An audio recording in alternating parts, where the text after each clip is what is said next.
नमस्कार मंडळी, श्री स्वामी समर्थ. मी संध्या माझ्या चॅनलमध्ये तुम्हा सर्वांचं खूप खूप मनापासून स्वागत करते. बघा, आता नवरात्र सुरू आहे आणि या नवरात्रात देवीला फुलोरा वाहण्याची एक पद्धत असते. आतापर्यंत आपण नवरात्रीमध्ये प्रत्येक दिवशी काय काय करायचे आहे याचे बरेचसे व्हिडिओ आपल्या चॅनलवरती आहेत. आशा करते की ते सर्व तुम्हाला उपयोगात पडत असतील आणि त्याचा तुम्हाला फायदाही होत असतील. तर बघा, नवरात्रात आपण दुर्गा देवीच्या वेगवेगळ्या रूपाचे पूजन करतो. प्रत्येक दिवसाचे काही ना काहीतरी महत्त्व आपल्याला सांगितलेलं आहे. प्रत्येक दिवसाचा शुभ रंग वेगळा आहे, नैवेद्य वेगळा आहे, माळासुद्धा वेगवेगळ्या आहेत. बघा, आपण आईची जितकी निस्वार्थपणे आपण सेवा करू तितकीच आई आपल्यावर लवकर प्रसन्न होते आणि आपल्या मनातील इच्छा ती पूर्ण करते. तर त्याचप्रमाणे आता आपण या व्हिडिओमध्ये हे जाणून घेणार आहोत की नवरात्रीमध्ये फुलोरा कसा करायचा. फुलोऱ्यालाच बघा काही ठिकाणी कडकण्या सुद्धा म्हटल्या जातात. तर या फुलोरा, या कडकण्या कशा करायच्या, कधी करायच्या आणि या फुलोऱ्यामध्ये आपण दागिने बनवतो आईचे. तर ते दागिन्यामध्ये कुठले कुठले दागिने, काय काय दागिने बनवायचे हे सुद्धा आज आपण या व्हिडिओमध्ये पाहणार आहोत. आणि हा फुलोरा कधी लावायचा, कसा लावायचा, कुठे लावायचा हे सुद्धा आपण या व्हिडिओमध्ये पाहणार आहोत. त्यामुळे व्हिडिओ अगदी शेवटपर्यंत पहा. आणि जर तुम्ही माझ्या चॅनलवरती नवीन असाल तर माझ्या चॅनलला सबस्क्राईब करा.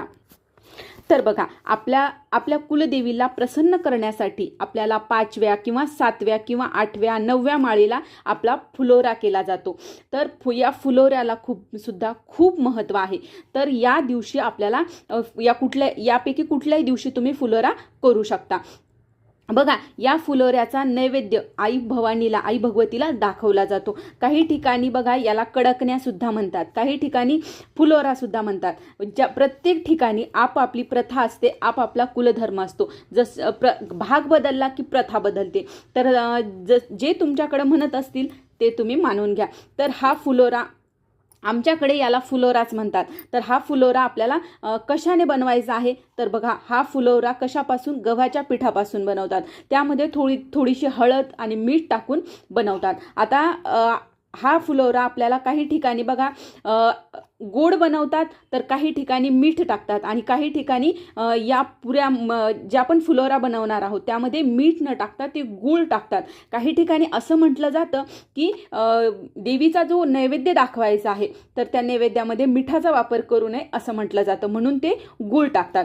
प्रत्येक भागात आपापली पद्धत असते. जसं तुमच्याकडे बनवतात तसं तुम्ही बनवू शकता. जर तुम्हाला माहीत नाही आहे कसं बनवायचं तर तुम्ही याप्रमाणे बनवू शकता. तर काय करायचं आहे, गव्हाच्या पिठामध्ये थोडीशी हळद, मीठ आणि तेल टाकायचं आहे. तेलाचं किंवा तुपाचं आपल्याला मोहन टाकायचं आहे आणि या पिठाचा घट्ट गोळा बनवून घ्यायचा आहे आणि त्यापासून आपल्याला पुऱ्या बनवायच्या आहेत. पुऱ्या म्हणजे फुगलेल्या पुऱ्या नाही बनवायच्या, पापडासारख्या कडक आपल्याला पुऱ्या बनवायच्या असतात. तर या पुऱ्या बनवायच्या आणि त्याचबरोबर आपल्याला देवीचे दागिने सुद्धा बनवायचे असतात.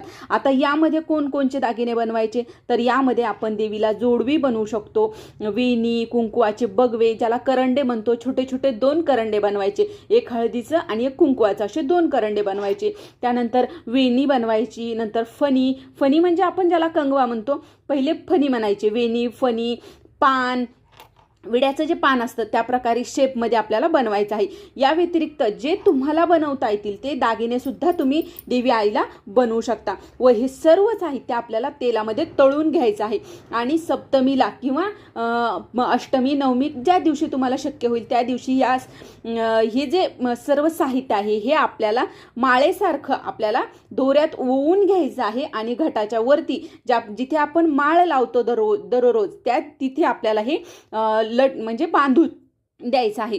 आणि बघा, हे बांधल्याच्या नंतर आता ही पूजा तुम्ही सायंकाळच्या वेळेला करू शकता. त्यावेळेला तिथे बांधायचं, नंतर हळद कुंकू लावायचं देवीला, घरामध्ये धूप दीप लावायचा, घरभर धूप पसरवायचा, घरातील वातावरण हे मंगलमय झालं पाहिजे, कापूर लावायचा. अशा प्रकारे आपल्याला फुलोरा देवीला दाखवायचा आहे.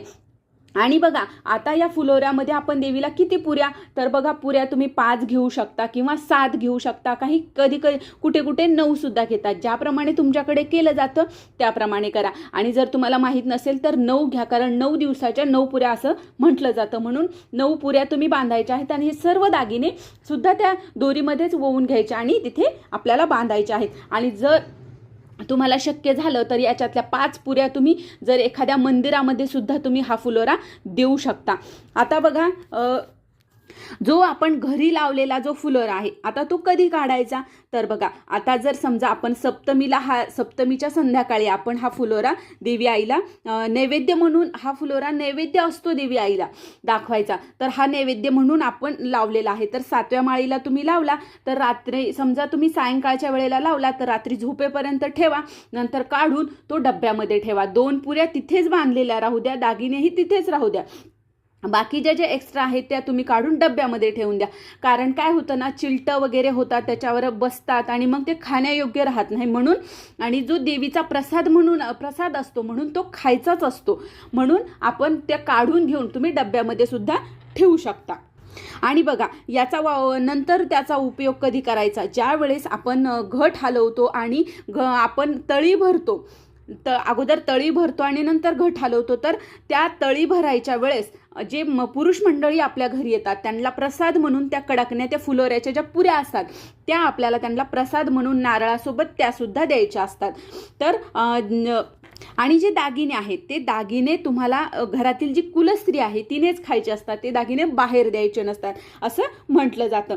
तर बघा आता हा जो फुलोरा आहे हा का करतात, याचं महत्त्व काय आहे, तर बघा, जेव्हा आपण हा फुलोरा करतो त्यामुळे आपल्या घरामध्ये सुख समृद्धी राहते, चांगलं आरोग्य राहतं, घरामध्ये दारिद्र्य नाहीसं होत असतं आणि आपलं घर हे धनधान्याने भरलेलं राहत असतं. आपल्या घरामध्ये घर हे गोकुळासारखं भरलेलं राहतं, म्हणून हा आपल्याला फुलोरा करायचा असतो, हे त्यामागचं कारण आहे. आतापर्यंत जर तुम्ही हा फुलोरा केला नसेल तर तुम्ही आत्तापासून सुद्धा, तुम्ही यावर्षीपासून सुद्धा तुम्ही हा फुलोरा करू शकता.